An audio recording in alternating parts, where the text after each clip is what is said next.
Hello mga kabady, kumusta? Ano na sa kining inyong isabadi aron sa pag Bible study. Busa atong ipahiluna ang atong kasing-kasing, ang atong idulungog sa pagpaminaw sa atong Bible study mga kabady. Kung ugaling aduna ka may mga pangutana, i-type ang iyong pangutana kay andam kitang mutagad o mutubag sa imong mga pangutana sa sunod natong mga Bible study sa laing mga adlaw. Busa dili kita maglangan ang topic ug ang pagtulun-an nga atong pagatun-an karon mao kining kaluwasan. Magisgot kita og tulo ka aspeto sa kaluwasan o tulo ka hutong sa kaluwasan mga kabady nga gitudlo og nasulat gayud dinhi sa balaang kasulatan mga kabady. Number 1, sunda mga kabady. Number 1, gimatarong kita sa Dios. Usbon ko, number 1, gimatarong kita sa Dios. Gimatarong kita sa Dios pinaagi sa atong pagtuo o pagdawat gini Ginoong Kristo mao kanay gihimo o gibuhat sa Dios dinhi sa atong kinabuhi. Sumala sa kasulatan, wala gay tawo nga matarong. Ato mabasa diya sa Roma 3:10. Nakasala ang tanan ug nahilayo sa Dios. Roma 3:23. Ang makasasala dili gayud makamatarong sa iyang kaugalingon mga kabady. Nagingon ang Biblia nga dili pinaagi sa atong mga relihiyoso o mga maayong buhat mamatarong ang usa ka tawo. Misulat si Apostol Pablo sa Roma 10:2 ngadto kutob sa 4. Atong basahon, nagaingon siya. Kay saksi ako nga mainiton kaayo sila sa pag-alagad sa Dios, apan ang ilang mga pag-alagad wala magsukad sa matuod nga kahibalo. Kay wala man sila masayod sa paagi sa Dios pagmatarong sa tao. Gigamit hinuon nila ang ilang kaugalingong paagi. O busa wala sila mosunod sa paagi sa Dios pagmatarong sa tao. Kay si Kristo mao ang katapusan sa balaod. Aron ang tao himuong matarong sa Dios pinaagi sa pagtuo mga kabady. Himuon sa Dios ang tanang tao matarong pinaagi sa pagtuo ni Ginoong Kristo, ikaw ug ako o kitang tanan nga mudawat ug mutuo ni Ginoong Kristo, himuon kitang matarong sa Dios mga kabady. Mao kanang number 1 nga aspeto sa kaluwasan, gimatarong kita sa Dios mga kabady.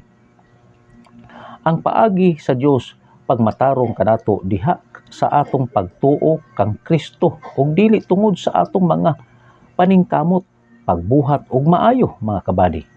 Ang pagkamatarong gasa sa Dios nganhi kanato dinha ni Kristo Hesus ug ato kining madawat pinaagi sa pagtuo mga kabady.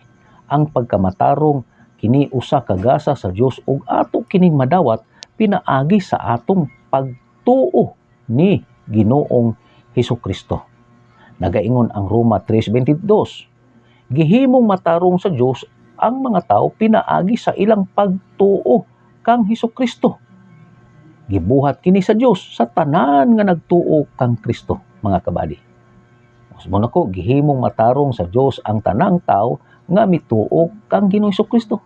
Ug mao kini gibuhat sa Dios sa tanang tao nga mutuo kang Ginoong Hesukristo. Sumala pa sa Roma 3:22 mga kabady. Ingon usab ang Roma 5:1, sanglit gihimo naman kitang matarong sa Dios pinaagi sa pagtuo. May panagdait na kita sa Dios pinaagi sa atong Ginoong Hesukristo. Atong mabasa diya sa Roma 5:1 mga kabady. Busa kini mao ang aspeto sa kaluwasan. Nakadawat kita o kapasayloan sa atong mga sala o pagkamatarong sa Dios tungod sa atong pagkahiusa diha ni Kristo. Mga bag-o na kitang binuhat dinha ni Hesus. Atong mabasa diha sa 2 Korinto 5:17. Kini nga aspeto sa kaluwasan mga kabady diha sa dihang atong gidawat si Hesus ngani sa atong kasing-kasing diha napasaylo kita, naluwas kita, nakadawat o kinabuhi nga dayon, nakadawat og pagkamatarong gikan sa Dios og nahiusa sa Amahan.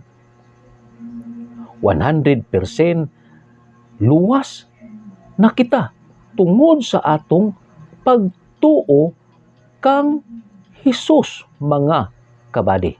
Apan sa dili pa moinom sa tagkape, mga kabady, sa dili pa kita moadto sa ikaduha o number 2 sa atong punto, mga kabady.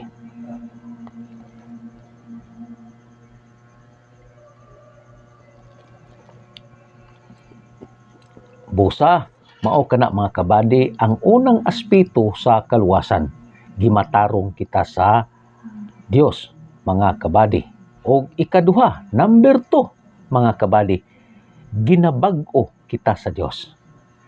Usbon ko, number 2, ikaduha, ginabag-o kita sa Dios, mga kabady.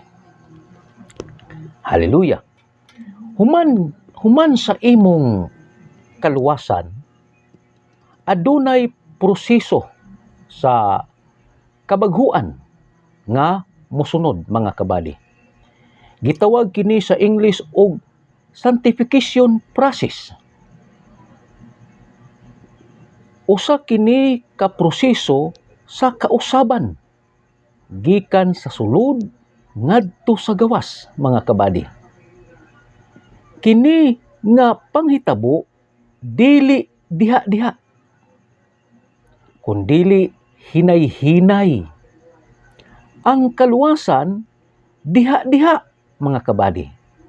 Pero ang kabaghuan hinay-hinay na siya, mga kabady. Dili ka mabag-o dayon.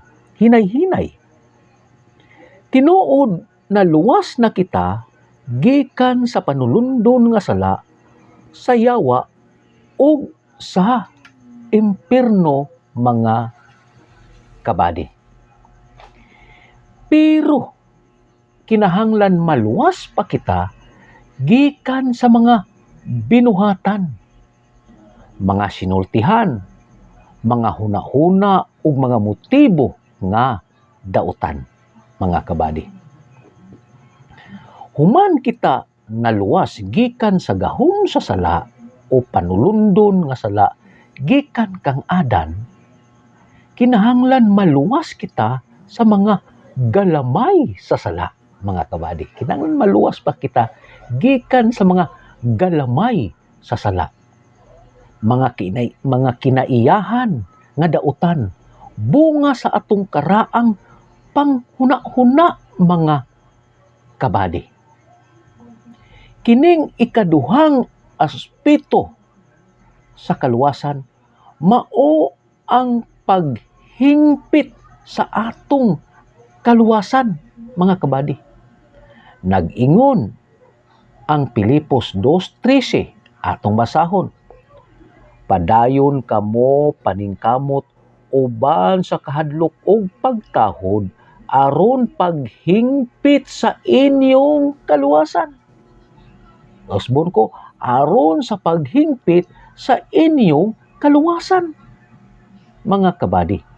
Luwas na kita, pero kinahanglan pa kita mahingpit o mahamtong, mga kabady. Kini nagpasabot nga kinahanglan kita muhamtong sa kinaiya, kahibalo o katakos sa pag-alagad, mga kabady. Nagpasabot usab kini nga human nato gidawat si Jesucristo nga Ginoo, kinahanglan mo padayon kita pagpalalom o pagpalig-on sa atong relasyon kaniya, mga kabady. Nag-ingon ang Kolosas 2:6 ngadto sa 7, sanglit gidawat naman ninyo ang Ginoo si Kristo Hesus pag kinabuhi kamo nga nahiusa kaniya. Ipatidlom pag-ayo diha kaniya ang inyong mga gamot ug ipabarog ang inyong kinabuhi diha kaniya ug lig-una ang inyong pagtuo sumala sa gitudlo kaninyo, mga kabady. Atong nabasa diha sa Kolosas 2:6 ngadto sa city mga kabady.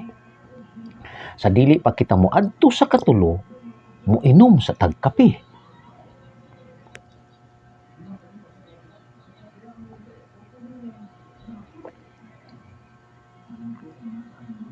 Ikatulo mga kabady nga aspeto sa kaluwasan.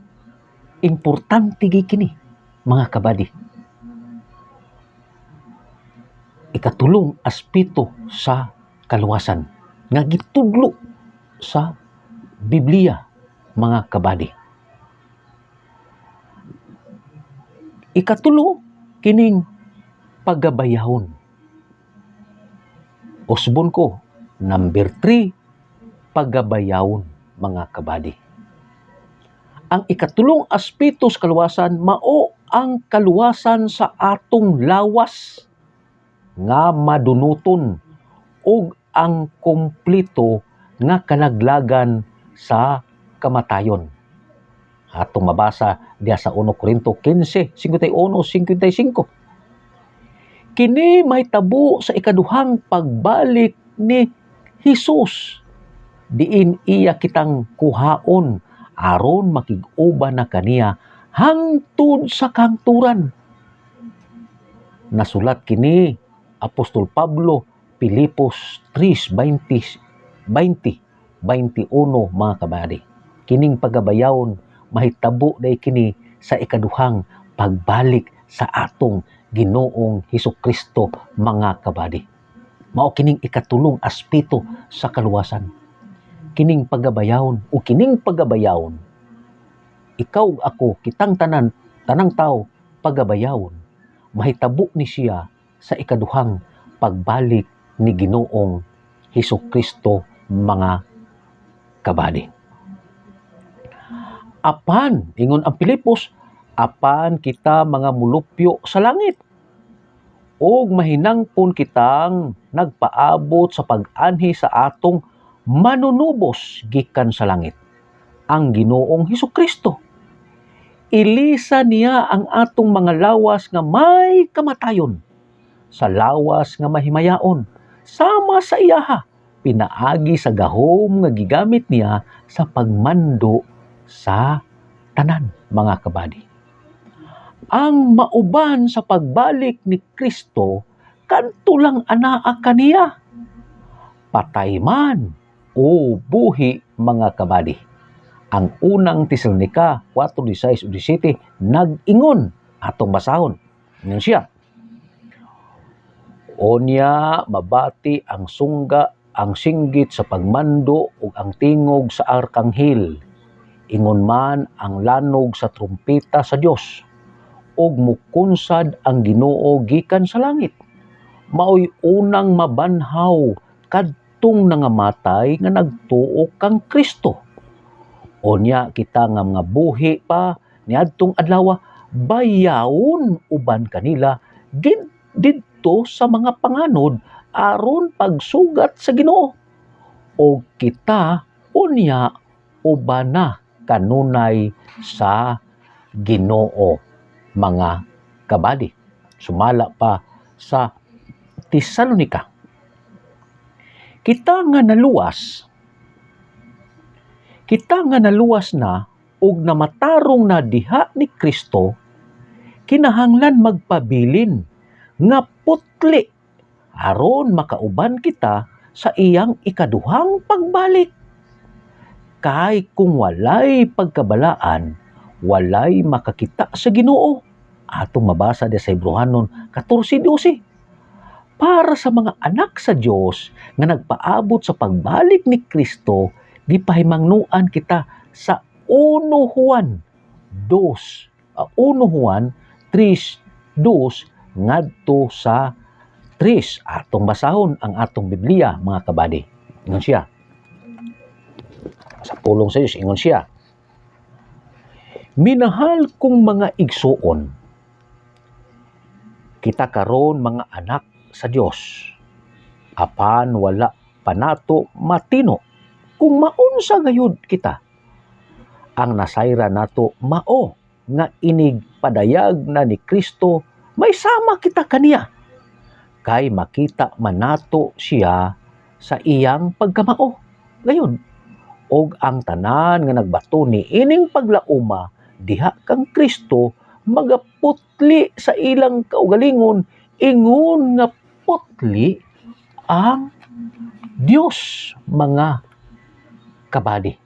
Magaputli sa iyang kaugalingon, mga kabady. Busa, mao kanang tulo ka aspeto sa kaluwasan, mga kabady, o tulo ka aspeto sa salvation, sa kaluwasan nga nga gihimo sa Dios o pagahimuon sa Dios, mga kabady. Una, gimatarong kita sa Dios. Ikaduha, ginabag-o kita sa Dios. O ikatulo, pagabayawon kita sa Dios. Busa, mga kabady, anhin lang takutob. Kung ikaw aduna may mga pangutana, i-type ang imong pangutana sa atong Bible study. Sa mga butang nga wala nimo masabti. O andam kita nga mutagana, mutagad, mutubag sa inyong mga pangutana. Apan sa dili pa kita mo tapos, mga kabady, ako sang shout out ang akong mga suod nga mga higala. Suod kong mga higala og igsuon diha sa pagtuo sa Ginoo. Shout out to Jordan Mangas og ni Jaime Sabanati, mga suod kong mga higala, mga kabady. Og shout out to Bonifacio Inok nga naa sa Panganan. Praise God. Ug ako sang gi-shout out ang tanan kong mga kaigsuonan diha sa Sitio Bantayan, Cordoba, Cebu, sa GCKG Church. Shout out kaninyong tanan. Ang Dios magapanalangin kanatong tanan. O bisan pa ang pastor nga nagdumala, si Sara, shout out ni Pastor Sara Francisco, uban siyang kapares Josie Francisco. O shout out usab ni Lilian, Pastor Lilian Guanson, uban usab sa iyang bana o siyang mga anak nga tuwa karon sa United States America. Shout out kaninyong tanan, mga kabady. Ug busa dinhi lang takutob og ang Dios nga Amahan nga nagabuhat sa langit ug sa yuta ug sa dagat ug sa tanan nga panon anaa kanila mismo ning kinabuhi. Ug ang Dios nga Amahan ug kauban ug Amahan sa atong Ginoong Kristo ug kauban sa balaang espiritu magapanalangin kanatong tanan. God bless, mga kabady.